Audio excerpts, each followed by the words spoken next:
Alors salut tout le monde, c'est KingDead710 et aujourd'hui on se retrouve pour une nouvelle vidéo sur Medal of Honor Warfighter. Alors je n'ai eu aucun commentaire sur la dernière vidéo, donc moi quand il n'y a aucun commentaire je fais ce que je veux. Donc on m'a pas conseillé de jeu ou quoi que ce soit, et on m'a même pas répondu pour dire vas-y présente le jeu ou non, on connaît déjà un peu le jeu, pas besoin. Donc c'est pour vous dire que là je vais jouer au jeu et je vais vous le présenter. Donc je coupe jusqu'à ce que je sois prêt, parce que là, il faut juste que je prépare 2-3 trucs. Allez, à tout de suite. Eh bien, salut tout le monde, c'est KingDead710 et aujourd'hui on se retrouve pour une nouvelle vidéo sur Medal of Honor Warfighter, la présentation. Alors, c'est pour d'abord vous expliquer quel type de jeu est Medal of Honor, par qui il a été fait, on va dire, et qu'est-ce qu'il y a dedans. Alors, Medal of Honor, c'est un jeu de type FPS, mais un peu RPG aussi, vous verrez pas, enfin, pas vraiment RPG, c'est juste qu'on peut modifier son personnage et ses armes à donf, c'est pour ça que j'appelle ça un peu RPG, même si je sais que c'est pas du roleplay. Donc, il a été, voilà. Alors le moteur graphique c'est Frostbite 2, donc Frostbite 2 pour vous dire c'est exactement le même moteur graphique que Battlefield 3. Et c'est Danger Close ainsi que EA qui les ont commercialisés et produits. Alors, on va aller sur le multijoueur. Alors déjà, dès que vous ferez le multijoueur, on vous demandera de vous créer un compte Origins. Vous inquiétez pas, c'est pas une grosse arnaque, hein. Alors, pour le moment, je vais vous montrer, ce premier épisode va comprendre la personnalisation. Alors, en tout, il doit y avoir, je crois, 12, 3, 6, 8, ouais, 12 équipes, en sachant que 3 sont de la même nationalité, c'est-à-dire américaine. Donc du coup, ça nous en fait 8 nationalités. Donc on a américain, enfin états-unien plutôt, canadien, alors Corée du Sud, enfin habitant de Corée du Sud, parce que je sais pas comment on dit, norvégien, russe, polonais, allemand, britannique, australien et suédois. Ouais, ça dit pas la nationalité, c'est dommage. Donc, à savoir que ces 6 nationalités, ça change juste l'apparence de vos personnages. Donc moi là, enfin c'est 8 nationalités, ça change juste l'apparence de vos personnages. Moi j'en ai pris 6, j'ai pris la Norvège ici, la Pologne ici. Ici c'est le britannique, l'états-unien, l'allemand et le russe. Alors, je vais pas parler des classes pour le moment, les classes j'en parlerai dans une autre vidéo. Maintenant, on va parler des armes et des personnalisations, parce qu'on peut personnaliser à donf son arme. Alors, on peut personnaliser l'optique, donc l'optique c'est le viseur. Vous aurez toujours le droit entre votre mire métallique la mire métallique de l'arme de base, des viseurs réflexes, donc des viseurs point rouge, des viseurs basse puissance, donc c'est des viseurs de style ACOG, donc qui zooment un peu, et des viseurs double basse puissance, c'est-à-dire que vous avez un viseur réflexe et un viseur ACOG dessus. Ça c'est pour toutes les armes. Sauf les snipers qui ont des viseurs double basse puissance, des viseurs haute puissance et des viseurs double haute puissance. Donc ça c'est pour les armes. Ensuite, alors faudrait juste que, hop, je change de soldat de style assaillant, au moins je suis sûr d'avoir tout. Voilà. Ensuite, vous pourrez changer le canon. Alors, qu'est-ce qui va changer le canon? Alors, il va changer d'abord votre portée et votre agilité. Alors, votre agilité, ça va être le temps que vous allez mettre à viser, si vous allez courir vite ou non. Et votre portée, ça va être les dégâts. En gros, c'est les dégâts. Donc, les combats rapprochés, ils vous ajoutent de l'agilité, mais ils vous enlèvent des dégâts. Le standard, c'est entre les deux. Et le canon de précision, donc le canon lourd, on va dire, il vous rajoute de la portée et il vous enlève de l'agilité. Donc il faut faire très attention. Alors après, ça dépend de votre style de jeu. Si vous êtes plus à distance, je vous conseille les canons de précision. Si vous êtes un peu plus... Enfin, vous êtes un peu distant, donc un peu prudent, mais vous allez quand même dans le tas, je vous conseille les standards. Et si vous êtes je fonce dans le tas, je vous conseille les combats rapprochés. Ensuite, on a les freins de bouche. Alors, pour les freins de bouche, on a les silencieux, les freins de bouche, les cache-flammes, et ce qu'il n'y a pas ici, les compensateurs. Alors, les freins de bouche et les cache-flammes, ça change juste le bruit. Il n'y a rien qui change d'autre. À savoir que si vous prenez un frein de bouche ou un cache-flamme, vous ferez repérer assurément sur la mini-carte, c'est l'invisibilité, qui est juste ici. Et si vous prenez... mais par contre, vous aurez plus de dégâts, logique. Si vous prenez... Oups, pardon, il y a le gros doigt au milieu, j'avais pas remarqué. Si vous prenez un silencieux, vous aurez beaucoup moins, vous aurez un petit peu moins de dégâts, on va dire. Alors, à savoir que silencieux ou non, ça ne joue pas sur la précision. La précision, c'est à peu près l'agilité aussi. Hein. L'agilité, ça compte comme la précision. Mais par contre, si vous prenez un silencieux, vous serez invisible sur la mini-carte. À savoir que les silencieux en hardcore, ça sert quand même, parce que vous entendez quasiment pas le silencieux. Donc, ça, c'est ce qui est bien. Ensuite, on a les receveurs, ou les crosses. Alors, on a 3 types de crosses. On a les crosses de combat rapproché. Donc ça, même chose, hein, ça rajoute beaucoup d'agilité, mais ça enlève beaucoup de portée. Les crosses, c'est ce qui va jouer le plus dans le jeu. Ensuite, vous avez les standards. Donc, c'est entre les deux, quoi.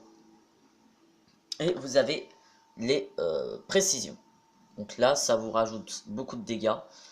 Enfin, non, là, c'est de la portée. C'est vraiment de la portée. C'est pas des dégâts. Et par contre, vous avez peu d'agilité. Ensuite, vous avez le style de chargeur. Ça change en... Alors, sauf pour quelques armes. Mais autrement, vous n'avez pas plus ou moins de munitions. Sauf 2 ou 3 armes dans le jeu. Mais en fait, c'est les styles. Donc, par exemple, vous avez ça, ça, ça ou ça sur cette arme. Et enfin, le motif, c'est les camouflages.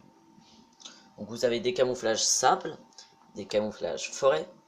Alors, pourquoi alors, je sais, le camouflage se nomme herbe, mais il est dans sable parce qu'en fait, c'est un camouflage très clair. Et c'est pas très vert, en fait.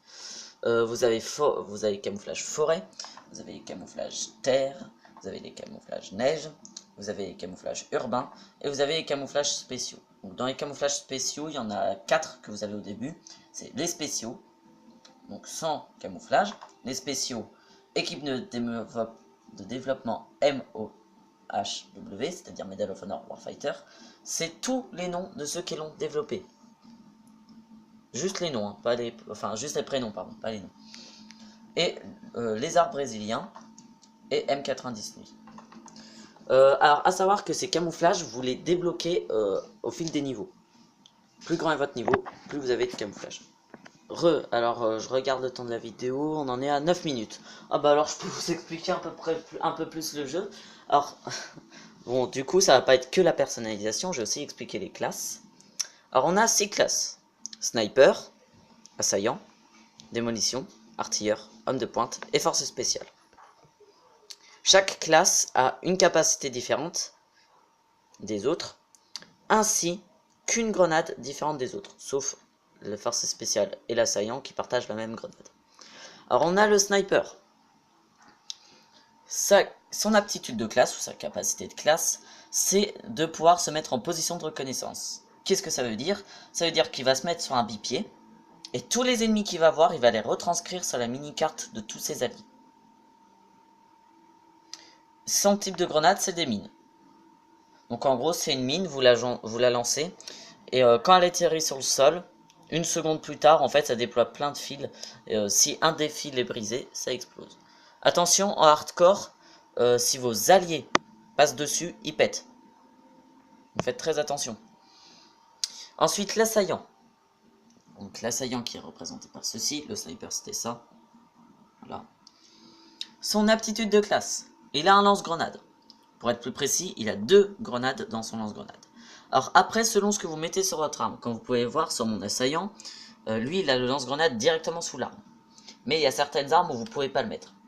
Dans ce cas-là, le lance-grenade, ça sera un M79. Là, c'est un M320. Le M79, pour vous dire, c'est le Temper. Voilà. Et vous aurez toujours autant de grenades. C'est juste que le M79 sera plus loin à déployer que le M320. Donc, comme je le disais, son aptitude de classe, c'est le lance-grenade. Et ses grenades, puisqu'il a aussi des grenades, c'est ses frags. Des fragmentations, des M67. Très ça, très classique. Ensuite, on a l'expert en démolition. L'expert en démolition, il ressemble à ceci, et il est symbolisé par ceci, a un blindage balistique. Qu'est-ce que c'est? Ça lui double sa vie. Mais il ne peut plus courir. Et après, je vous en parlerai après, mais il y a quelques autres capacités qui sont mises sur les classes, mais qu'on voit pas trop. Enfin, que j'ai remarqué et qu'on voit pas trop. Alors, par exemple, son type de... Ah oui, et aussi son type de grenade. Pardon, j'ai oublié le par exemple. Son type de grenade, ce sont des charges explosives. En gros, c'est du C4, mais faites très attention. Oups, c'est très meurtrier, mais ça se lance pas loin. Ensuite, on passe à l'artilleur. L'artilleur, c'est le mitrailleur. Alors, son aptitude de classe... Ah oui, il ressemble à ça. Enfin, moi, il ressemble à ça, mes personnages, parce que c'est la nationalité qui change leur apparence. Alors, son aptitude de classe, il se met sur un bipied. Oups. Enfin, c'est position de soutien, il se met sur un bipied. Et tant qu'il est sur ce bipied, il a des munes illimitées dans son chargeur. Cependant, attention, son canon surchauffe. Et même quand vous n'êtes pas sur bipied, votre canon surchauffe. Donc faites très attention. Ces grenades, c'est des mini-frags. C'est-à-dire des mini V40. Et ces mini V40 sont très mortels, se lancent très loin. Et il peut en lancer 2. Et en fait, ça lance 3 grenades en même temps. Et ça fait tout péter, tout simplement. Ensuite, on passe à l'homme de pointe. Alors, l'homme de pointe, son aptitude de classe, comme je l'ai dit dans la précédente vidéo, c'est les munitions puissantes. Donc, il a un chargeur de munitions qui font le double des dégâts. Enfin, pas le double, désolé, parce que j'ai recherché juste après, et non, ça fait pas le double, ça fait 1,7% de dégâts en plus. Voilà. Donc, des dégâts de l'arme de base. Hein. Son type de grenade, par contre, là, ils ont été sympas, c'est les flashs. Grenade flash, flashbang, tout simple. Et enfin, on passe aux forces spéciales qui sont symbolisées par ceci. Alors, sa capacité, c'est scanner signal.